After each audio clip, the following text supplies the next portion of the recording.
আসসালামু আলাইকুম বন্ধুরা। হাজরে আসওয়াদ সেই পাথর, যে পাথর জান্নাতের একটি অংশ। আর প্রিয় নবী হযরত মুহাম্মদ সাল্লাল্লাহু আলাইহি ওয়াসাল্লাম তার নবুয়তের পরে সেই পাথরকে পবিত্র কাবা ঘরের এক কোণে প্রতিস্থাপন করেছেন।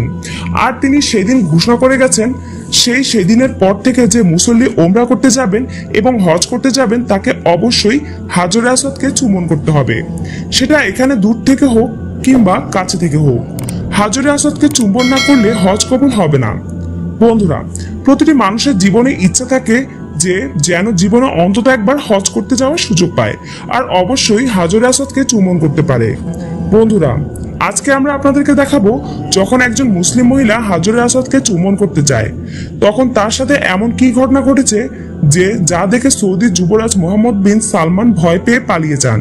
সেখানে উপস্থিত সিকিউরিটি গার্ডরা তখন কি করলো, আজকের এই ভিডিওতে আপনারা বিস্তারিত জানবেন এবং সেই ঘটনাটি দেখবেন। ভিডিওটি শুরু করার আগে আসুন একটু প্রার্থনা করি।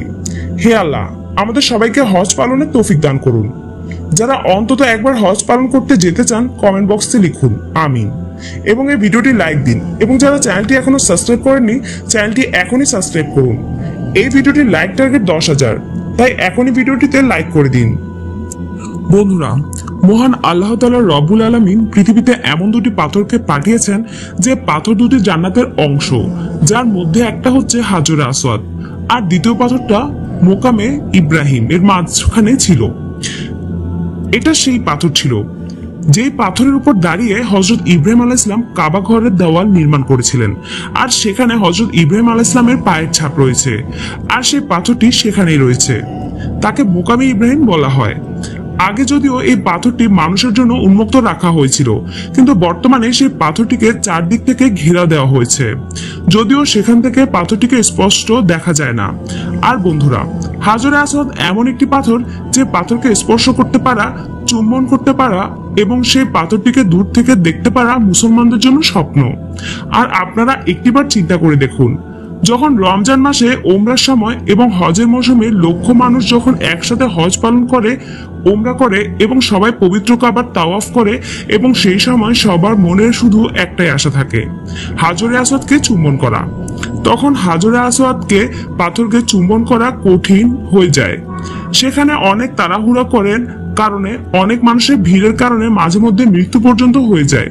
তবে এখানে প্রশ্ন আসে, যখন পবিত্র মক্কা নগরী মসজিদ আল হারামের মাঝখানে অনেক মানুষের ভিড় থাকে, অর্থাৎ লাখ লাখ মানুষ ভিড় থাকে, তখন কিভাবে হাজরে আসওয়াদকে চুম্বন করা হয় এবং কিভাবে তাওয়াফ সম্পন্ন করা হয়?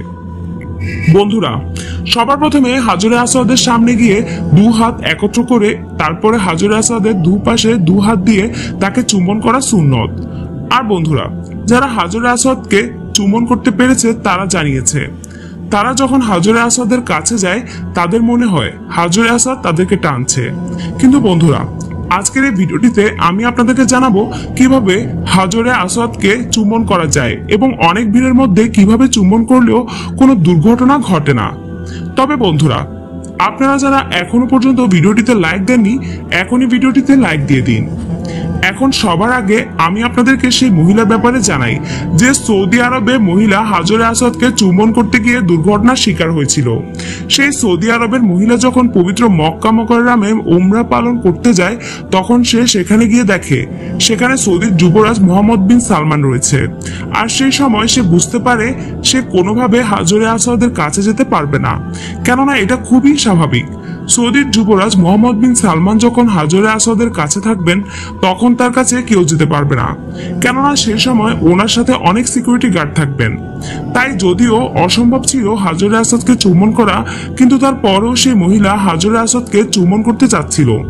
বর্তমানে সে যেই পরিস্থিতিতে আছে সেই অবস্থায় হাজরে আসওয়াদের কাছে গেলে যে কোনো দুর্ঘটনা ঘটতে পারে এবং সে তাড়াহুড়ো করলে পিছলে পড়ে যেতে পারে। তখন সে চিন্তা করলো সে দূর থেকে হাজরে আসওয়াদকে স্পর্শ করবে এবং চুম্বন করবে। আর নবী করিম সাল্লাল্লাহু আলাইহি সাল্লাম নিজেই এই ব্যাপারে অনুমতি দিয়েছেন। আর তাই সে সময় আশেপাশে অনেক মানুষ ভিড় থাকার কারণে এবং সৌদি বাদশা থাকার কারণে সেই মহিলাও দূর থেকে হাজরে আসওয়াদকে স্পর্শ করা এবং চুম্বন করার চেষ্টা করে। আর সে যখন তার হাত হাজরে আসওয়াদের দিকে উঠায় তখন সৌদি যুবরাজ মোহাম্মদ বিন সালমান হাজরে আসওয়াদের একদম খুব কাছাকাছি ছিলেন। আর সবচেয়ে আশ্চর্যজনক বিষয় হচ্ছে সেই মহিলা তখন হাজরে আসওয়াদ থেকে খুব একটা দূরে ছিলেন না এবং ওনার হাতে একটা লাঠি ছিল। আর ওনার হাতের লাঠিটি হাজরে আসওয়াদের দিকে থাকার কারণে সেখানে উপস্থিত মানুষেরা মনে করেন সেই মহিলা মনে হয় সৌদি যুবরাজ মোহাম্মদ বিন সালমানের উপর হামলা করতে চাইছে, আর তাই হয়তো তিনি এভাবে হাত সামনের দিকে বাড়িয়েছেন। আর এই বিষয়টি যখন সৌদির যুবরাজ মোহাম্মদ বিন সালমানের সিকিউরিটি গার্ডরা দেখে তখন তারা তাড়াহুড়ো করে সেই মহিলার কাছে যায় এবং তার হাত থেকে সেই লাঠি ছিনিয়ে নেয় এবং তাড়াহুড়ো করে সেই মহিলাকে গ্রেফতার করে। আর এরপরে সে মহিলাকে সৌদি আরবে মক্কা নগরীর জেল হাজতে পাঠিয়ে দেওয়া হয়। সেখানে নিয়ে যাওয়ার পর সেই মহিলাটি শুধুমাত্র একটি কথাই বলছিল, আর সেই কথাটি হচ্ছে তিনি বারবার বলছিল, আমি শুধুমাত্র হাজরে আসওয়াদকে চুম্বন করতে চাইছিলাম, আর আমার হাতের মধ্যে আমার হাত দেওয়া হাঁটা চলার সহযোগিতা করার জন্য লাঠিটি ছিল, যেটা সেখানে সামনের দিকে চলে যায়। আমি এর বাইরে আর কোনো কিছুই করতে চাইনি। আমি শুধু দূর থেকে হাতের ইশারায় হাজরে আসওয়াদকে চুম্বন করতে চাইছিলাম এবং স্পর্শ করতে চাইছিলাম।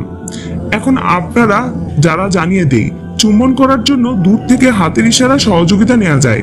সহিহ বুখারী সহ অনেক হাদিসের মধ্যে রয়েছে রাসূলুল্লাহ সাল্লাল্লাহু আলাইহি সাল্লাম তাওয়াফের মধ্যে যখনই হাজরে আসওয়াদের কাছে আসতেন তাকবীর তথা আল্লাহু আকবার বলে চুমা দিতেন বা লাঠি ইত্যাদি দিয়ে ইশারা করতেন, কিন্তু বিসমিল্লাহ বলাটা মারফু হাদিসে না থাকলেও আব্দুল্লাহ ইবনে ওমর রাদিয়াল্লাহু থেকে সহিত হাদিসে বর্ণিত আছে যে তিনি বিসমিল্লাহ আল্লাহু আকবার বলে হাজরে আসওয়াদের পাথরে চুমু দিতেন। এই হাদিস থেকে আপনারা স্পষ্ট বুঝে গেছেন হাতের ইশারা থেকেও হাজরে আসওয়াদকে চুম্বন করা যায়, তবে অবশ্যই আপনাকে ডান হাত দিয়ে হাতের ইশারা হাজরে আসওয়াদকে চুম্বন করতে হবে। আর আপনি যখন এভাবে হাজরে আসওয়াদকে চুম্বন করবেন আর যে মানুষটি আপনার সামনে একদম হাজরে আসওয়াদের কাছে গিয়ে চুম্বন করলো তারা সকলেই সমান সওয়াব পাবেন। অর্থাৎ যে কোনো ভাবে হাজরে আসওয়াদকে চুম্বন করলে একই ধরনের সওয়াব পাওয়া যায়। প্রিয় বন্ধুরা, এটি এমন একটি জান্নাতি পাথর যে পাথরটি কিয়ামতের দিন মহান আল্লাহ তাআলা রব্বুল আলামিনের দরবারে যে মানুষগুলো তাকে চুম্বন করেছে অথবা দূর থেকে চুম্বন করেছে অথবা দূর থেকে স্পর্শ করেছে তাদের সকলের পক্ষে সাক্ষী দেবে এবং মহান আল্লাহ তাআলা রব্বুল আলামিনের কাছে প্রার্থনা করবে আল্লাহ যেন তাদের সবাইকে মাফ করে দেন এবং বলবেন, হে জুল জালালি ওয়াল ইকরাম, আপনার এই বান্দা আমাকে চুম্বন করেছেন, আমাকে চুম্বন করার চেষ্টা করেছেন, আপনি তাকে মাফ করে দিন। আপনাদের সবাইকে জানিয়ে দিই, হাজরে আসওয়াদ জান্নাতি পাথর। হাজরে আসওয়াদ যখন জান্নাত থেকে নিয়ে আসা হয়েছিল তখন হাজরে আসওয়াদ একদম সাদা ছিল, কিন্তু ধীরে ধীরে পৃথিবীর মানুষের পাপের কারণে কুচকুচে কালো হয়ে যায়, কেননা হাজরে আসওয়াদ দিনের পর দিন মানুষের পাপ নিজের কাছে নিয়ে নিচ্ছে, আর মানুষের গুনাহ নিতে নিতে হাজরে আসওয়াদ একদম কুচকুচে কালো হয়ে গিয়েছে। অর্থাৎ হাজরে আসওয়াদ এই পৃথিবীর শুধু হাজার নয়, লক্ষ নয়, বরঞ্চ কোটি কোটি মানুষের গুনাহ তার কাছে নিয়ে নিয়েছে। কিন্তু এরপরও মহান আল্লাহ তাআলা রব্বুল আলামিন রোজ হাসরের দিন হাজরে আসওয়াদকে কথা বলার ক্ষমতা দান করবেন এবং সেদিন হাজরে আসওয়াদ সমস্ত হাজীদের পক্ষে সাক্ষী দেবে। আর তাই যে সকল হাজীরা হাজরে আসওয়াদকে চুম্বন করতে পেরেছে অথবা হাজরে আসওয়াদকে স্পর্শ করতে পেরেছে তারা এই পৃথিবীর সৌভাগ্যবান। আর আপনারা জানলে অবাক হয়ে যাবেন, যারা পবিত্র রমজানে ওমরা হজ পালন করতে যায় এবং হজ করতে যায় তারা সারা রাত পবিত্র মসজিদুল হারামের প্রাঙ্গণে ফাঁকা হওয়ার অপেক্ষা করতে থাকেন শুধুমাত্র হাজরে আসওয়াদকে চুম্বন করার জন্য, কেননা যখন মানুষের ভিড় একদম কমে যাবে তখন সাধারণভাবে খুব সহজে একজন মানুষ হাজরে আসওয়াদকে চুম্বন করতে পারবেন। তো বন্ধুরা, এই ছিল আজকের ভিডিও। আল্লাহ হাফেজ।